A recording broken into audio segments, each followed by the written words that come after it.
জান্নাতের একটা প্রাসাদের সামনে একজন জান্নাতের মহিলা ওযু করতেছে। তখন আমি প্রশ্ন করলাম, হে মহিলা, লিমান হাজাল কসরু, এ প্রাসাদ রাকার, এ বাড়িটা কার? তখন মহিলা উত্তর দেয়, ইয়া রাসূলুল্লাহ ক্বালু লি উমারা ফাযাকারতু গায়রাতাহু ফাওয়াল্লাইতু মুদিবিরান।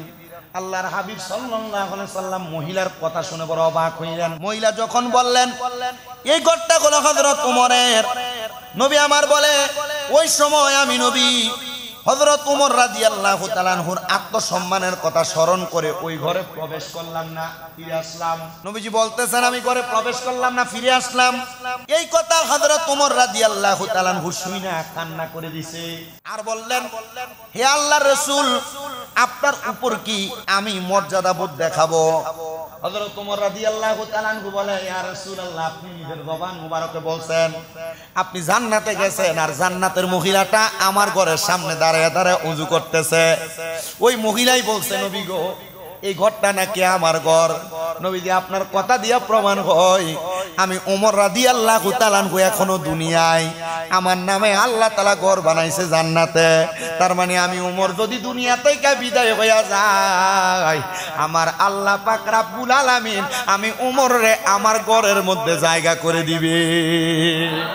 দৌলতপুর এলাকার বাবাজিরা, ও পর্দার অন্তরালের আমার মা, চিন্তা করে দেখছনি হযরত ওমর রাদিয়াল্লাহু তাআলা আনহু আমার নবীরে কত ভালোবাসছে, কত মোহাব্বত করছে রে। আমার আল্লাহ তাআলা হযরত ওমর দুনিয়াতে থাকতে হযরত ওমরের জন্য জান্নাতে ঘর বানায়া দিছে। কেমন মানুষ ছিলেন চিন্তা করেন, কেমন মর্যাদাওয়ালা মানুষ ছিলেন যে দুনিয়াতে থাকতে জান্নাতে যে ঘর আছে এই খবর জানে। আল্লাহর নবীর আরেকটা হাদিস শরীফ, মুসলিম শরীফ দ্বিতীয় খণ্ড 275 নাম্বার পৃষ্ঠা 2395 নাম্বার হাদিস। আল্লাহর নবী বলতেছেন, হযরত আবু জুহাইফা রাদিয়াল্লাহু তাআলা আনহু থেকে বর্ণিত, তিনি বলেন রাসূল সাল্লাল্লাহু আলাইহি সাল্লাম ইরশাদ করেন, নবী আমার বলতেছে, আবু বকর ও উমর পূর্ববর্তী উম্মত এবং পরবর্তী সকল বয়স্ক যারা থাকবে উম্মতের মধ্যে, আমার আবু বকর এবং উমর ওই বয়স্ক ব্যক্তিদের জান্নাতের সরদার হইব। আদম থেকে ঈসা নবী সবাই বলবে নফসি নফসি, আদম থেকে ঈসা নবী সবাই করবে নফসি নফসি। নবী বলবে উম্মত কই আমার পাপী উম্মত কে করিবে পার, পাপী উম্মত কে করিবে পার। কঠিন হাসরের দিনে আখিরি নবীজি বিনে পাপী উম্মত কে করিবে পার। নবী বলবে আবু বকর তুমি লও দুজকের খবর, উম্মত নি দুজকে যায় আমার পাপী উম্মত কে করিবে পার। নবী বলবে উসমান গনি তুমি লও কাউসারের পানি, নবী বলবে উসমান গনি তুমি লও কাউসারের পানি। উম্মতের করাও না আহার, পাপী উম্মত কে করিবে পার। কঠিন হাসরের দিনে আখিরি নবীজি বিনে পাপী উম্মত কে করিবে পার, পাপী উম্মত কে করিবে পার। আল্লাহুম্মা সাল্লি আলা মুহাম্মাদ ওয়া আলা আলি ইয়া রাসূলুল্লাহ হাবিবি দেখা দেন গো উম্মত রে, আপনার দেখা পাইতে কান্দে আমরা আশিকের অন্তরে। আল্লাহুম্মা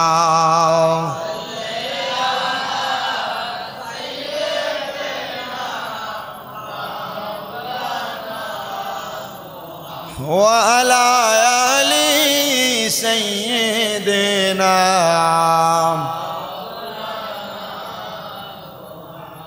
আপনাদের কি কষ্ট হচ্ছে? হযরত ওমর রাদিয়াল্লাহু তাআলা আনহুর জীবনী থেকে কথা শুনে আমাদের জীবন পরিবর্তনের দরকার আছে না? আপনি একবার চিন্তা করেন ওমর রাদিয়াল্লাহু তাআলা কেমন পাওয়ারফুল মানুষ ছিলেন। আল্লাহ তাআলা ওনাকে কত মর্যাদা দিয়েছেন নবীর সাথে থাকার কারণে। মারহাবা কোন। আপনিও যদি নবীওয়ালা হয়ে যান, আপনি ওমরওয়ালা হবেন, আর আল্লাহ তাআলা আপনারও জান্নাতওয়ালা বানাবে। মারহাবা কোন। তাহলে আমাদের জীবনটাকে তেমন বানানোর দরকার আছে না? এই স্বর্ণকার দোকানে আমি গতকালকে একটা নিউজ দেখছি, স্বর্ণ দোকানে যে স্বর্ণকাররা স্বর্ণের কাজ করে এরা ফায়ার যে ধুলাবালি ময়লা এদিকে হিসাবে ব্যস্ত। আপনার কথা কয় না, এরা যে ফায়ার ধুলাবালি ময়লা এদিকে হিসাবে ব্যস্ত। আবার আরেকটা দেখছি আরো 6-7 মাস আগে স্বর্ণ দোকানের সামনে যে ড্রেন, এই ড্রেনের ময়লা মনে করেন যে 2-3 জায়গার ড্রেনের ময়লা একসাথে করে 4 ভরি স্বর্ণ গুড়া গুড়াটির এক লয় করে পাইছে। তার মানে বোঝা যায় স্বর্ণ দোকানের আশেপাশেও স্বর্ণের গুড়াগারও, কথা কয় না, স্বর্ণ দোকানের আশেপাশে স্বর্ণের গুড়াগারও। তো জান্নাতের মালিক নবী। জান্নাতের মালিক কি বলে হুজুর? না, জান্নাতের মালিক আল্লাহ। জান্নাত সৃষ্টি করছেন আল্লাহ, বানাইছেন আল্লাহ। আল্লাহ কই ইন্না আতাইনাকাল কাউসার, দান করে দিছি নবীকে। নিশ্চয় আমি আপনাকে কাউসার দান করছি। তো কাউসার দান করছে, কাউসার দান করছে। মনে করেন আমার এই মাথায় পাগড়ি, এই পাগড়ি আমি আমার মুয়াজ্জিন সাহেবকে দান করে দিছি। তো পাগড়ির মালিক কে? আমি না মুয়াজ্জিন? কথা কয় না, আমি না মুয়াজ্জিন? তো জান্নাতের মালিক, জান্নাত বানাইছেন আল্লাহ, মালিক বানাইছেন নবীরে। মারহাবা। তো জান্নাতের মালিকের সাথে যিনি থাকেন ওনার জান্নাতের ঠিকাদারি তো আমার নবী দিয়ে দিয়েছেন। তা আমরা যদি ওনাদেরকে অনুসরণ করি আর জান্নাতের ঠিকাদারি আর মালিকানা না ভাই হযরত ওমরের কাছে আবদার করবো, ও আল্লাহর নবী সাহাবী, আমরা তো জান্নাতে যাওয়ার মতো কোনো যোগ্যতা নাই, ক্ষমতা নাই, ইবাদত নাই, আমল নাই, আপনারা আমরা ভালোবাসি, আপনাকে নিয়ে আমরা আলোচনা করতাম, আপনার ব্যাপারে আমরা কথা বলতাম, আপনাদেরকে যদি কেউ বাজে মন্তব্য করতে আমাদের কলিজায় লাগতো। ওমর রাদিয়াল্লাহু তাআলা আনহু বলবেন আমার জান্নাতের একটা কর্নারে এর জায়গা আছে। আর ওমর রাদিয়াল্লাহু তাআলা আনহু এমনি ইসলাম ধর্ম গ্রহণ করে না। ওমর রাদিয়াল্লাহু তাআলা আনহু বাড়িতে খবর পাইছে ওনার বোন আর বোনের জামাই ইসলাম ধর্ম গ্রহণ করছে, তরবারিটা বাইর করে দৌড়ে গেছে, কই দেখি কই আমার বোনের জামাই আর বোন কই, দরজাটা খুললেই গর্দান আলাদা করে দিব। ওমর রাদিয়াল্লাহু তাআলা আনহু ঘরের দরজা এই দিক পেছন দিয়ে গেছে, যা দেখো উতবার সাইবা মানে মক্কার বড় বড় যে ইহুদিরা এরা যাইয়া ওমর রাদিয়াল্লাহু তাআলা আনহুর ঘরের বোনের ঘরের কোণাটার ভিতরে কামড় লাগে, শুনে এই উতবা সাইবা তোমরা কি করো? আরে ওমর তোমার বোনে কি যেন ফটতাছে আমার কাছে ভালো লাগে। মারহাবা কই না? তো জিগায় ও বোন ঘরের আড়ালে কি পড়েন? বলে আল্লাহর কোরআন পড়ি। বলে এত মজা? ইহুদিরাও শুনে? বলে হ্যাঁ, আল্লাহর কোরআনের এত মজার শান এটা এরাও শুনে। হযরত ওমর কয় এরা ধরে দিয়া দেখি একটু শুই না কেমন লাগে, কি ভাল লাগে। দরজা খুলতে বলছে, তরবারি দিয়ে গর্দান আলাদা করে দিবে। দরজা খুলছে আর বোনের চেহারার দিকে তাকাইছে, বলে এই মুহূর্তে পড়াইয়া দাও লা ইলাহা ইল্লাল্লাহু মুহাম্মাদুর রাসূলুল্লাহ সাল্লাল্লাহু আলাইহি ওয়াসাল্লাম। জোরে সুরে পড়ি সুবহানাল্লাহ। আল্লাহর নবী রাহমাতুল লিল আলামিন নবী বলছে আমার পরে যদি কেউ নবী হইতো আমার ওমর হইতো। মারহাবা। রহমতের নবীর ঘোষণা দেখছেন কত পাওয়ারফুল সাহাবী নিয়ে চলতো। আমার মুসলমানেরা মনোযোগ দিবেন, তাহলে আমাদের নবীর আগে যত নবী ছিল ওই নবীর উম্মতদের মধ্যে বুড়া বুড়া উম্মত যারা ছিল, আমাদের নবীর বুড়া বুড়া উম্মত যারা, এই যে রব মিয়া দাড়ি পেকে গেছে, মোটামুটি আমরা এই মসজিদের যে পূর্বের ইমাম সাহেব দাড়ি পেকে গেছে, আপনাদের যাদের দাড়ি পাইকে গেছে, চুল পাইকে গেছে, আপনারা মনে রাখবেন বয়স যদি আপনাদের বেশি হয় আল্লাহর নবী বলেন কি? নবী আমার বলতেছেন আমার ওমর এবং আমার আবু বকর রাদিয়াল্লাহু তাআলা আনহুমা তারা দুইজন আমার উম্মত এবং আমার পূর্বের সব উম্মতের জান্নাতের সরদার হইব। আপনাদের জান্নাতের সরদার কি হবে? আবু বকর ওমর রাদিয়াল্লাহু তাআলা আনহু। চিন্তা করে দেখেন, এদেরকে ভালোবাসা, এদেরকে মোহাব্বত করা, এদেরকে নিয়ে আলোচনা করা, এটা আপনার জন্য কত মর্যাদাবান। যদি এদের সম্পর্কে না জানেন তাহলে কবরে গেলে তো সর্দাররাই চিনতেন না। এবার আল্লাহর নবী আবার বলতেছেন হে দুনিয়ার মানুষ, ইক্তাদু বিল্লাযিনা মিন বাদি আবি বকর ওয়া উমর, তোমরা আমার পরে আবু বকর এবং ওমর রাদিয়াল্লাহু তাআলা আনহুর অনুসরণ করবা। ইয়া রাসূলুল্লাহ, বুঝতে পারলাম। এরপর কি বলেন নবী আমার? আরেকটা হাদিসে মুবারাকা বুখারী শরীফের প্রথম খণ্ড 523 নম্বর পৃষ্ঠার 3567 নম্বর হাদিস। আল্লাহর নবী বলেন, নবী করিম, আমি নবী করিম সাল্লাল্লাহু আলাইহি সাল্লাম উহুদ পাহাড়ের মধ্যে আগমন করলাম। আমার সাথে আবু বকর, উমর, উসমান রাদিয়াল্লাহু তাআলা আনহু ছিল। আমি নবী যখন উহুদ পাহাড়ে উঠলাম, আমি দেখলাম উহুদ পাহাড়টা কাঁপতেছে। আপনি মনে করছেন ছোট জায়গা? উহুদ পাহাড় 7 কিলোমিটার জায়গা উহুদ পাহাড়। এবং মনে রেখে দেন, কিয়ামতের একটা আলামতের ভিতরে নবী বলছেন, যখন কিয়ামত একবার কাছে চলে আসবে, কিয়ামতের আগে 7 কিলোমিটার লম্বা উহুদ পাহাড়টা শূন্য হয়ে যাবে। মারহাবা কয় না? কি হয়ে যাবে? শূন্য হয়ে যাবে। এটা আল্লাহর নবীর ঘোষণা। ওই উহুদ পাহাড়ের একটা জায়গা আছে, এখনো পর্যন্ত যে জায়গার মধ্যে উহুদ পাহাড়ের পার্শ্ববর্তী উহুদের ময়দান, এটা থেকে তাকাইলে দেখা যায় কিবলার দিকে সুন্দর একটা ফাঁকা জায়গা। ইহুদিরা যখন আমার নবীর আক্রমণ করছে, নবী আমার উহুদ পাহাড়ের ওই গুহাটার মধ্যে যে জায়গা নিছে, আমি নিজে যাই সেখানে জিয়ারত করে আসছি। ওই উহুদ পাহাড়ের নিচে একটা অংশ আছে যেখানে আমার নবীদের দাঁত মোবারক শহীদ হয়েছে। আমি নিজে যে আমার ঠোঁট দিয়া জায়গাটার চুম্বন করছি। আমি চিন্তা করছি এই উহুদ পাহাড়ের কোন জায়গায় জানি আমার নবীর পা মোবারকটা লাগছিল রে। হায় রে, আমার কদমটা যদি ওই জায়গায় পড়া যায় তাহলে আমি গুনাহগার হইতে পারি। এজন্য আমি আমার ঠোঁটটা লাগাইয়া গাড়ি থাইকা ওই জায়গার মধ্যে চুম্বন করছি। আমি দেখছি অনেক পাকিস্তানিরা ওই উহুদ পাহাড়ের মধ্যে যে চুমা দেয়, গড়াগড়ি খায়, কান্দে। আমি চিন্তা করলাম এটা তো কোরআনও বলে না, হাদিসও বলে না, এরা গড়াগড়ি করে কেন, কান্দে কেন? তখন বুঝলাম এরা হয়তো চিন্তা করে আমার নবীজি এই জায়গার মধ্যে কদম মুবারক লাগাইছে, নবীজির কদম মুবারকের ধুলাবালিগুলো যদি তাদের গায়ে লাগে তাদের জীবন ধন্য। আপনার চিন্তা করে দেখেন আমার মুসল্লিরা, নবী আমার বলেন আমি নবী এবং আবু বকর সিদ্দিক, উসমান বিন নুরাইন এবং হযরতে উমর রাদিয়াল্লাহু তাআলা আনহু, আমরা চারজন যখন উহুদ পাহাড়ে উঠলাম, উহুদ পাহাড়টা কেঁপে উঠল। আমার নবীজি তখন বললেন উসকুন উহুদু আযুন্নুহু, এ উহুদ তুমি দাঁড়াও, স্থির হও। সাথে সাথে উহুদ পাহাড় স্থির হয়ে গেছে। আমার নবী তখন বললেন তুমি কি জানো তুমি পাহাড়ের উপর কে পা মুবারক রাখছে? আমি নবীজি পা মুবারক রাখলাম। অতঃপর তোমার উপরে একজন নবী পা রাখছে, একজন সিদ্দিক পা রাখছে, আর দুইজন শহীদ পা রাখছে। নবী আমার বলতেছে আমি নবী, আমার সাথে আবু বকর সিদ্দিক, দ্বিতীয় হইল দুইজন শহীদ। তো মরার আগে তো কাউরে শহীদ বলা যায় না, মরার পরে না শহীদ বলে। ও আবু বকর, আপনি একবার প্রশ্নটার উত্তর দেন তো, ওমর এবং ওসমান বিন নুরাইনকে কেন বললেন শহীদ? আমার নবী জানতেন হযরত ওমর এবং ওসমান শহীদ হইয়া যাবে। কিও ওসমান এবং ওমর রাদিয়াল্লাহু তাআলা আনহু তো এখনো ইন্তেকাল করে নাই, নবী যে শহীদ বললেন, তাহলে নবী গায়েবের খবর জানেনি? এই জোরে বলো জানেনি? তোমারে তো কবে গায়েব জানে আল্লাহ, নবী জানে কেমনে? এটা শিরক কুফরি, তুমি তো মাইনা লইবা।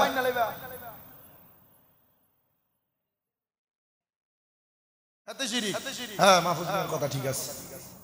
তাহলে আমাদের আকীদা আল্লাহর নবী গায়েবের খবর জানতেন, জানাইতেন কে?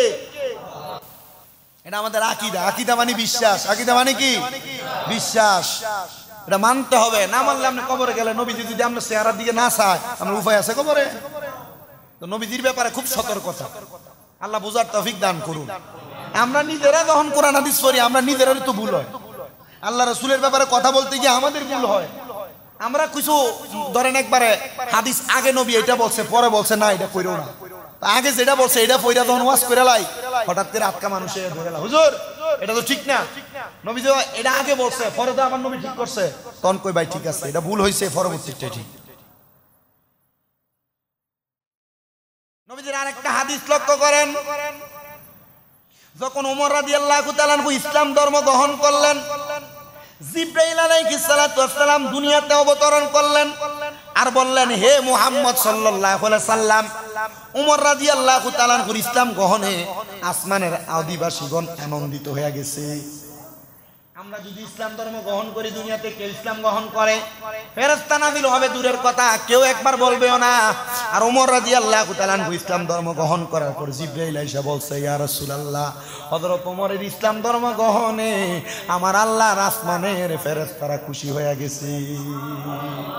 আমার নবীজি পরবর্তী হাদিস তিনি বলেন, আমি আলী রাদিয়াল্লাহু তাআলা আনহুকে বলতে শুনেছি, রাসূল সাল্লাল্লাহু আলাইহি সাল্লামের পরে সর্বশ্রেষ্ঠ মানুষ হলেন আবু বকর, আর আবু বকরের পরে সর্বশ্রেষ্ঠ মানুষ হলেন হযরত ওমর ইবনে খাত্তাব। আমার নবী বলেন, আল্লাহর কাছে আমি নবী দোয়া করলাম, আল্লাহুম্মা আইজিল ইসলাম বি ওমর ইবনে খাত্তাবিন খাসাত। আল্লাহর নবী বলেন, আমি বিশেষভাবে দোয়া করলাম, আল্লাহ আপনি আমার ওমর ইবনে খাত্তাবকে ইসলাম, ওমর ইবনে খাত্তাব রাদিয়াল্লাহু তাআলা আনহুর দ্বারা ইসলামকে শক্তিশালী করেন। হযরত ওমর এমন পাওয়ারফুল সাহাবী ছিল রে, শয়তান যদি হযরত ওমর রাদিয়াল্লাহু তাআলা আনহু কোন রাস্তা দিয়ে হাঁটা যাইতো, দেখতো শয়তান এই রাস্তা থেকে 70 গজ দূরে দেয়া ফালাইয়া যাইতো। কয় গজ দূরে দেয়া ফালাইতো? শয়তানও পর্যন্ত ওমর রাদিয়াল্লাহু তাআলা আনহুকে ভয় পাইতো, মানে কিছু হইতো ডাইরেক্ট তরবারি বাইর করত। আল্লাহর নবী দোয়া করছে, আল্লাহ হযরত ওমরকে ইসলামের জন্য শক্তিশালী করেন। এমন পাওয়ারফুল সাহাবী যে রাস্তা দিয়ে হাঁটা যাইতেন, শয়তান কয় গজ দূরে? 70 গজ দূর থেকে শয়তান, হ্যাঁ হযরত ওমর আসে, সাবধান, যাওয়া যাবে না। হযরত ওমর রাদিয়াল্লাহু তাআলা আনহু তাহলে পাওয়ার আছে না নাই? মর্যাদা আছে না নাই? পরবর্তী জায়গায় আবার টাকান ওমর রাদিয়াল্লাহু তাআলা আনহুর পাওয়ার এবং মর্যাদা পূর্ববর্তী উম্মতের মাঝে যদি কেউ মুহাদ্দিস মানে তীক্ষ্ণ বুদ্ধি সম্পন্ন সূক্ষ্মদর্শী মানুষ হতেন, তাহলে আমার উম্মতের মধ্যে কেউ যদি মুহাদ্দিস হন, তাহলে উনি আর কেউ না, তিনি হলো আমার ওমর ইবনে খাত্তাব। এত মর্যাদা, এত সম্মান, এত ইজ্জত, এত দাম। আল্লাহ কবুল করেন, আমিন পড়েন। বারান্দার তারা শোনে না, বাইরের মাইক চললে আর বাইরের মাইক অন্য লাভ আছে, মসজিদে যারা আছে তারা শুনি। আপনারা একটু কইেন, দয়াটা করে একটু ভিতরের স্পিকার গুলা চলার একটা ব্যবস্থা করেন। আল্লাহ আপনারা কবুল করো, আমিন কন, আরো মহাব্বতে আমিন কন। কারণ এনে ফ্যান যদি একটা দুইটা চলে, পরে পিছনের তারা কইবো মা সামনের তারা ফ্যানের বাতাস খা, আমরা কি তা করছি? দেখেন একটু হয়নি মিলিয়ে দিলে পয়সা আছে চৌধুরী ভাই। দরিদ্র এলাকার মানুষের কাছে যদি কয় যে মসজিদের ভিতরে সব ডিফেন্স চলানোর লেগে একটা ব্যবস্থা হইব, কি কয় স্পিকারটি চলার একটা ব্যবস্থা হইব, টাকার কি অভাব আছে? হইব ইনশাল্লাহ। এরপরে না পারলে যেটা শর্ট করে কইেন। আল্লাহ আপনারা কবুল করো, আমিন কন। আল্লাহর হাবিবের আরেকটা হাদিসে মুবারাকা লক্ষ্য করেন, নবী আমার বলেন, আমার জন্য সর্বপ্রথম জমিনকে বিদীর্ণ করা হবে। এই জমিন বলতে মদিনার জমিন। আমার জন্য সর্বপ্রথম মদিনার জমিনকে বিদীর্ণ করা হবে, ফাঁক করা হবে। নবী আমার বলেন, অতঃপর আবু বকর, অতঃপর ওমর। এই মদিনাতে যারা গেছেন, আমি নিজেও দেখছি, মদিনা শরীফে একবারে সাইড থেকে হাইটা হাইটা যাওয়া লাগে।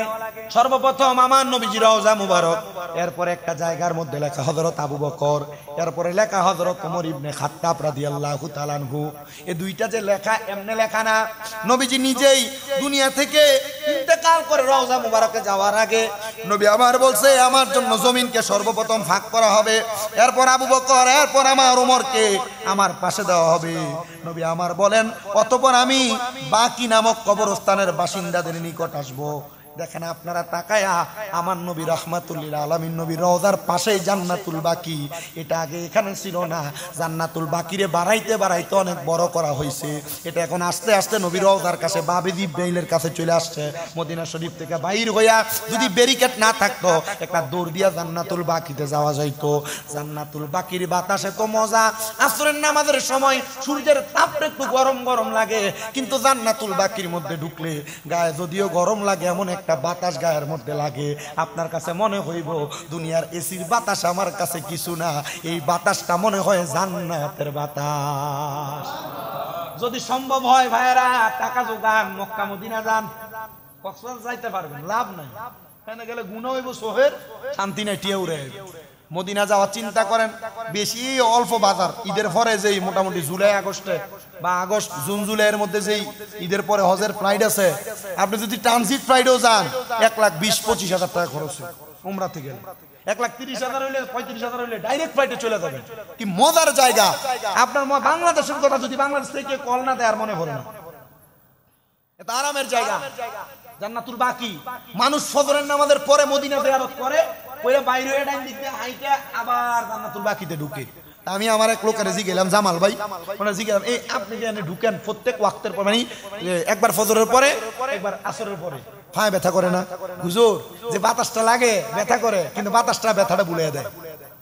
আর আপনি পুরাটা ঘুরে এসে বাইরে যখন জমজমের পানিটা দিয়ে মুখটাতে একটু মারবেন, শরীর ঠান্ডা, মন ঠান্ডা, দেহ ঠান্ডা, এত মজার জায়গা।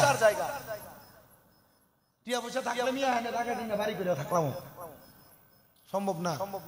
আল্লাহ আমাদেরকে জীবনে একবার হলো নিয়ত করেন, বুড়ারা বলেন আল্লাহ, কন্যা আল্লাহ আমাদেরকে মরণের আগে একবার হইল মক্কা মদিনা না দেখাইয়া মরণ দিয়েন না। এবার আল্লাহ কবুল করুক আর না করুক, যদি মইরও যান আমল নামে সওয়াব পাবেন। মরণের পরে একবার হইলো আল্লাহ তাআলা এই জায়গা আপনার প্রদর্শন করাইবো। হুজুর মরার আগে না মরার পরে? পরে পরে করাইলে একটু বেশি মজা পাইবেন। বলে হুজুর তাহলে দুনিয়াতে করার কি দরকার? টিয়া পয়সা ওয়ালাইয়া যদি আল্লাহ নবী বলছে কারো সামর্থ্য আছে, টাকা পয়সা আছে, সামর্থ্য আছে হজ করার মতো, কিন্তু এক করে নাই, সে কি করে নাই? হজ করে নাই। আল্লাহর হাবিব কয় সে কি ইহুদি হইয়া মরল না খ্রিস্টান হইয়া মরল, আমি নবীর এটাতে কিছু আসে যায় না। পয়সা ব্যাংকে রেখে দিবেন সেই সুযোগ নাই। একবার হইলো হজটা করেন। অনেকে চিন্তা করে আমার জিফুতের ভবিষ্যৎ নবাহী। আরে মিয়া আপনি 7-8 লাখ টাকা খরচ করে মক্কা মদিনা যাবেন বড় হজ করবার লাগা, জিফুত কি 7-8 লাখ টাকা দিয়ে ব্যবসা করে লইব? বড় হয়ে যাবে না। 7-8 লাখ টাকা দিয়ে হন্ডার এনহজুগে ব্যবসা হয় না। কুমিল্লা শহরে যাবেন 15 লাখ 20 লাখ টাকা শুধু দোয়ানের অ্যাডভান্সে দেওয়ার লাগে। আপনি 7-8 লাখ টাকা খরচ করে মক্কা মদিনা যান, আর যদি এটা সম্ভব না হয় 1.5 লাখ টাকা খরচ করে যান উমরা হজে, যাই আল্লাহর খামা করে ধরে কইেন 1.5 লাখ 1.5 কোটি টাকার মালিক বানাই দিবেন। মারহাবা কই না? দাও কি 1.5 লাখ খরচ করে গেলে খামা করে ধরে দোয়া করে আইলে কি কয় লাখের মালিক বানাইবো? কোটি কোটি টাকার মালিক বানাইবো। আমি ওয়াজ করি 9 বছর, 9 বছর ওয়াজে চিন্তা করছি হয়তো এখন আর ওয়াজ মাহফিল ঠিক মতো হইতো না। গত 8 বছর তো যাক কোন রকম করছি, এখন একটু কম হইব। হজ করে আওয়ানোর পরে এখন বেশি, হাদিও বেশি। আমি চিন্তা করছি না, আমি আল্লাহর কাবা করে ধরে দোয়া করছি, আল্লাহ যতটুকু সম্মান দিবেন এটা আমার জন্য হাজার হাজার গুণ বেশি, আমি এর থেকে 1% পাওয়ার যোগ্য না। আল্লাহ আপনি আমার জীবনের সিদ্ধান্তের ব্যাপারে যা মনে করেন তাই ফয়সালা। এটাই শেষ। দোয়া এতটুকু ছিল আমার দোয়া এতটুক ছিল। আমি এতটুক বুঝতে পারছি যে আল্লাহ তাআলা দুনিয়াতে যদি আপনার সম্পদ দেয় আপনার বিভিন্নভাবে পরীক্ষা করবে, বিভিন্নভাবে পরীক্ষা করবে। তা আমি গত জুমা আপনাদের কাছে আসতে পারি না। আমার আম্মার গত বৃহস্পতিবারে অপারেশন হয়েছে। আম্মা এখনো পর্যন্ত অসুস্থ। এই অপারেশনের পর এটা মেজর অপারেশন, খুব কঠিন। এখনো পর্যন্ত দাঁড়াইতেও পারে না, খুব কষ্ট হয়। আমি এই 8 দিন 9 দিনে এখনো পর্যন্ত আমার 10-12 ঘন্টা আমি ঘুমাইছি কিনা আমার সন্দেহ আছে। আমার আম্মা হসপিটালের বেডে ঘুমাইছে ট্রমাতে। আমি যদিও জায়গা ছিল আমার খালার উপরে শুয়ে, আমি নিচে শুইছি। কোন সময় ডাক দেয়, চোখ খাটতে লাগলে মনে হয় যে ডাক দিব। বাড়ি তো ঠিক মতো ঘুমাই নাই, আমার আম্মা ঘুমাইছে, আমি নিচে শুয়ে বসে বসে মোবাইল টিপছি। ডাক দিলে এখন আলগি দিয়া সবকিছু করা লাগে। এখানে আসার আগে আলগি দিয়ে আইনা গাড়িতে কইরা ড্রেসিং করে আনিস। আমি আপনাদের কাছে এতটুকু চাম, আমি আপনাদের কাছে অন্য কোনো কিছু, শুধু আমার আম্মার লাগে একটু দোয়া করবেন। আপনারা করবেন না? আমি আপনাদের কাছে কথা বলতে শরম না। আমি গোসল করার পর আমি আমার লুঙ্গি দিয়ে ধুইতাম না। গোসল করার পর আমার গোসলের লুঙ্গি আমি ধুইতাম না, আমার মা ধুইয়া দিত। আমার মাহফিলের সিজনে আমি লোকমা দিয়ে ভাত খাওয়াইতাম না, আমার মা খাওয়াই দিত। আমি আমার মার মুখে লোকমা তুলে দিই তখন আমার নিজের কলজা ফাটা, কিন্তু কানতে পারি না। কারণ কানলে আমার মা চিন্তা করবে আমার ফুতের মন ভেঙে গেছে। আমি আমার আব্বারে সাইডে নিয়ে কইছি, আব্বা আমার তো আর সহ্য হইতেছে না। এবারে শক্ত মানুষ, সুস্থ সবল মানুষ, এমন সুস্থ হয়ে গেছে। তুই যে এমন এমন করতেছ, তোর বাইক আনবো, তোর আম্মার মনটা ভেঙে যাবে। আমি আপনাদের কাছে এতটুকু আবদার করবো, আপনারা একটু খাস করে আমাদের পরে আমার আম্মার লাগে দোয়া করবেন। করবেন নি দোয়া? যখনই মন চাইবো দোয়া করবেন, মুনাজাত করবেন, দোয়া করবেন। আমি শুধু কইছি আল্লাহ এখন যদি কেউ কইতো যে 10 লাখ টাকা দিলে আমার আম্মা সোজা হয়ে আসবো, আমি দিয়ে দিতাম। হাঁটবে না। ডাক্তার বলছে হুজুর টাকা খরচ করে লাভ নাই, আপনি আস্তে ধীরে 5-6 মাসের একটা মোটামুটি থেরাপি দিয়া যান, সুন্দর উনি সহজ সরলভাবে হাঁটবে। আমি আল্লাহ তাআলার দরবারে এতটুকু চাইছি যে আল্লাহ আপনি আমার জন্য একটু খাস করে রহমত বরকত দান করে আমার আম্মার সুস্থতা দান। আমি গতকালকে 2টা মাহফিলে যাওয়ার পর আমি বলছি আল্লাহ যেন আমার আম্মার সুস্থতার নিয়ামত দান করে। আর যতটুক বয়ান আমরা শ্রবণ করছি ওমর রাদিয়াল্লাহু তাআলা আনহুর জীবনী থেকে, আসলে ওনার জীবনী বলতে গেলে অনেক সময়ের প্রয়োজন। ওনারা তো নবীজির প্রখ্যাত সাহাবী ছিলেন, খোলাফায়ে রাশিদিন ছিলেন, এগুলা বইলা শেষ করা যাবে না। যা শুনছি তার দ্বারা যেন আমরা সাহাবায়ে কেরামকে সম্মান করতে পারি। আমাদের জবান দ্বারা কখনো যেন সাহাবায়ে কেরামের প্রতি বাজে মন্তব্য, কথা বলেন, বাজে মন্তব্য আপনি দেখবেন অনেক জায়গার ভিতরে অনেক বাতিলপন্থীরা সাহাবায়ে কেরামকে নিয়ে মন্তব্য করে, বিশেষ করে আমরা সমাজে আপনারা কে আছেন কি করেন জানি না, জয় গুরু আছে না, আছে না, এরা সাহাবায়ে কেরামরে গালাগালি করে, নাউজুবিল্লাহ পড়েন, বান্দারিরা না, কারা জয় গুরু যারা, এদের ভিতরে এক শ্রেণী আছে সাহাবায়ে কেরামরে গালাগালি করে, সাহাবায়ে কেরামকে নিয়ে বাজে মন্তব্য করে, এদের থেকেও সাবধান। সারা লোকে হ্যান্ডশিপ মুসাফাও করবে না, সালাম দিবেন না, ডিডি বলে হুজুর মুসলমান না সালাম দিলে, আরে কোন জায়গার ভিতরে যদি কোনো বিধর্মী থাকে এদেরকে সালাম দেওয়া যায়, আসসালামু আলাইকুম ইয়া মানিত্তাবা আলাল হুদা, তোমার উপর শান্তিও বসুক তো হোক, আল্লাহ তোমার হেদায়েত দান করুক। কিন্তু যারা সাহাবায়ে কেরামকে নিয়ে মন্তব্য করে এদের সালাম দেওয়া যায় না, নবীকে নিয়ে মন্তব্য করে এদেরকে সালাম দেওয়াও জায়েজ নাই। আকবর আলী রেজভী সাহেব ফতোয়া দিয়েছিল, লা তুসাল্লি লা তুয়াক্কি লা তুনিকাই, এর পিছনে নামাজও পড়ন যেত না, এর কাছে মাইয়া বিয়া দেওয়া যেত না, এটির লগে এক প্লেটে বইয়া ভাত খাওয়ান যেত না, সাবধান। আল্লাহ আমাদেরকে বোঝার তৌফিক দান করুন। যারা সুন্নত পড়েন নাই 4 রাকাত সুন্নত পড়েন। আসসালামু আলাইকুম ওয়া রাহমাতুল্লাহ।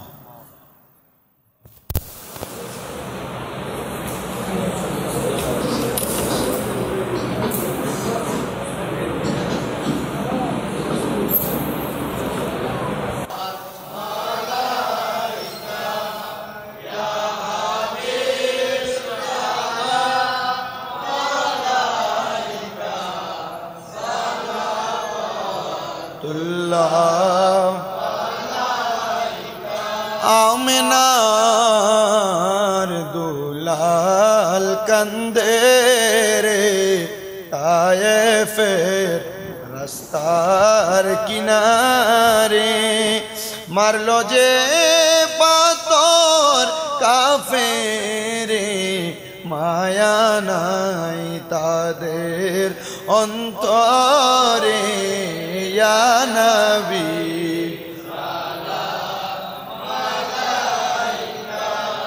ইয়া রাসূল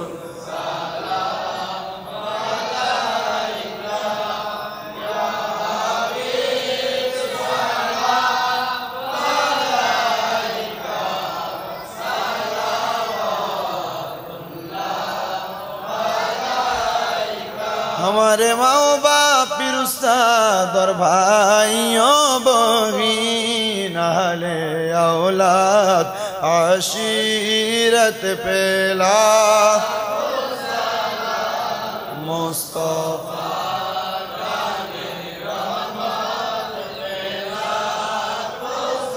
लाम शमुए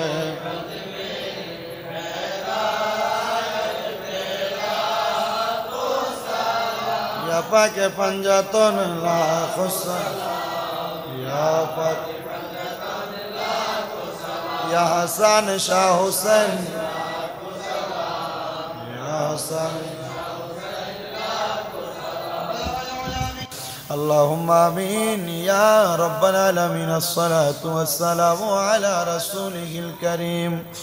ربنا ظلمنا أنفسنا وإن لم تغفر لنا وترحمنا لنكونن من الخاسرين। معبودو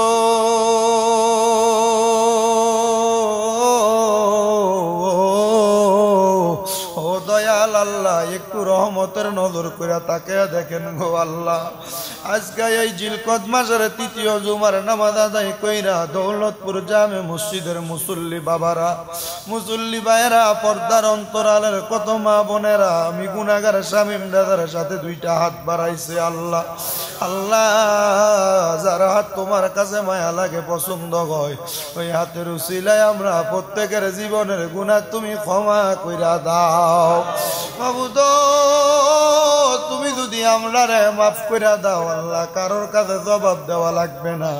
যদি রহমত দিয়া ভরপুর কইরা দাও, রহমতে কোনো কমতি হবে না আল্লাহ। তুমি রহমানুর রাহিম নামের খাতিরে আমরার দোয়াগুলা কবুল আর মঞ্জুর কইরা নাও ও দয়াল। আজকের মুনাজাতে কে জানি হাত বাড়াইছে, কার জানি জগতের মধ্যে আব্বা নাই, কার জানি মা নাই, আবার কে জানি হাত বাড়াইছে মাও নাই, বাবাও নাই, জনমের এতিম। আমায় আব্বা চইলা গেছে আল্লাহ দারে ফালাইয়া